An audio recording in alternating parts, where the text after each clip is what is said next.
दोस्तों, आपने मेरे दूसरी एपिसोड को भी लाइक किया।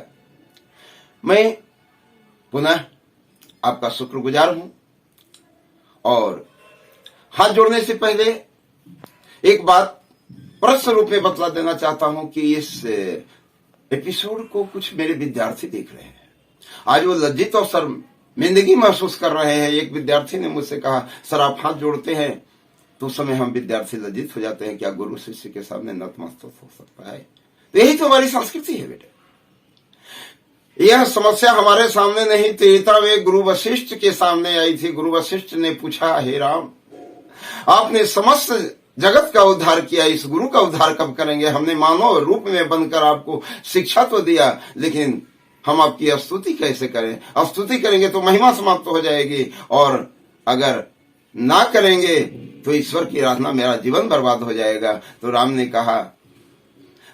कहा, हे गुरुदेव, आपने मेरे एक रूप, राम रूप का मात्र शिक्षण किया है, मेरे अनंत जो विष्णु रूप है उसका शिक्षण नहीं किया है। और अनंत रूप का पूजन को स्वामी तुलसीदास ने इस भाव में किया है कि सिया राम में ऋषभ जग जाने, करऊं प्रणाम जोरी जोग पानी। यह किसी जीव को नहीं, जीव तो तीसरा रूप है, पहला रूप, दूसरा रूप विष्णु की, दूसरा रूप ईश्वर का, सर्वशक्तिमान गॉड का दूसरा रूप प्रकृति है।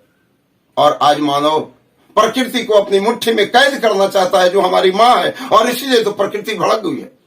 ज्वालामुखी, भूकंप, समुद्र की तरंगे, आज 50 राज्य में बाढ़ और 3 राज्य में अकाल। ये प्रकृति अपनी विद्रूप रूप को दिखा रही है। देख प्रकृति जब कुपित होती है क्या होता है। उधर यूक्रेन और रशिया का जंग, और ऐसे ऐसे 10 जगह विश्व में स्थिति बन रहे हैं जहां परमाणु बम, हाइड्रोजन बम, नाइट्रोजन बम अगर छूटने लगे तो 10 मिनट के अंदर में दुनिया का नामो निशान मिट जाएगा। इतने अणु, परमाणु, इतने हाइड्रोजन बम बन चुके हैं मेरे दोस्तों।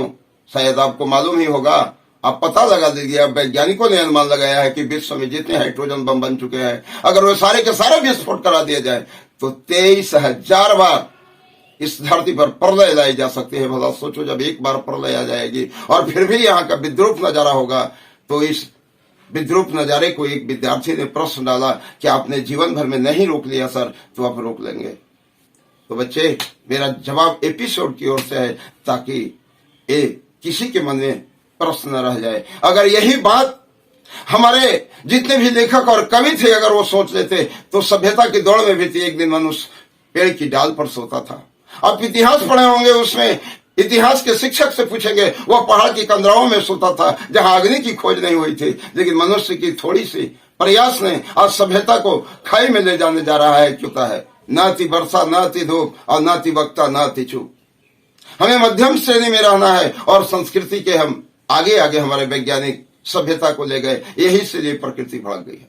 अगर हम प्रकृति के पीछे पीछे चलना प्रारंभ कर दे, हम एक प्रकृति के बालक हैं। अगर प्रकृति की गोद में हंसना, किलकारियां मारना, तो मां की गोद में हम जो भी करेंगे वो सब अच्छा होगा। तो हम अपनी प्रकृति को सुधारें।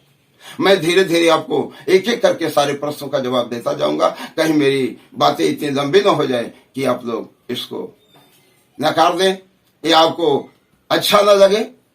तो आज मैं संस्कार क्या है, आपने जीवन में बहुत पुस्तकें पढ़ी होगी, बहुत ज्ञान अर्जन किया होगा। आज मैं आपको पुनः उसी बचपन की ओर ले जाना चाहता हूं जहां पर पहली बार आपने 1, 2, 3 गिनती गिनना सीखा होगा। तो आज संस्कार की गिनती सीखे। एक कहता एकलव्य बनकर, एक कहता एकलव्य बनकर सदा लक्ष्य को भेदा करना। 2 कहता दुविधा त्याग कर जीवन पथ पे बढ़ते रहना। 3 कहता तिल तिल जलो लेकिन मन को कभी मलिन न करो। 4 कहता चौपाई बनकर सदा मर्यादाओं में ही रहो। 5 कहता 5 पांडवों की तरह सदा आपस में घुल मिल कर रहना। 6 कहता 6 ऋतुओं की तरह सारे गुण को ग्रहण कर लेना। 7 कहता सतरंगी रश्मियों में सदा भी हंसते रहना। 8 कहता 8 पहर नित कर्म करते रहना। 9 कहता नवल रंग में रंगकर तुझे नया इतिहास बनाना है। अरे 10 कहता बस रुकना नहीं, आगे कदम बढ़ाना है। माया के इस आवरण को फाड़कर तुझको भ्रम को दूर मिटाना है। जीवन सफल बनाना है, जीवन सफल बनाना है। तो हम इसका अर्थ विस्तार अगले एपिसोड में देंगे। और बहुत से प्रश्न आए हैं, हम तो चाह रहे हैं कि सब का सब प्रश्नों का जवाब आज ही दे दे, लेकिन कहीं बार पहले ही मैंने कह दिया है, आपका मन उचट न जाए, इस वीडियो से भाग न जाए कि बहुत लंबा बकवास की बातें हो रही है। तो हम अगले एपिसोड में जो भी प्रश्न है उनका जवाब भी देंगे और संस्कृति को कैसे हम जगाएंगे। तो कुछ लोगों ने प्रश्न डाला है, छोटा सा प्रश्न, कि सर आपकी संख्या बहुत कम होगी क्योंकि अच्छाई की संख्या बहुत कम होती है।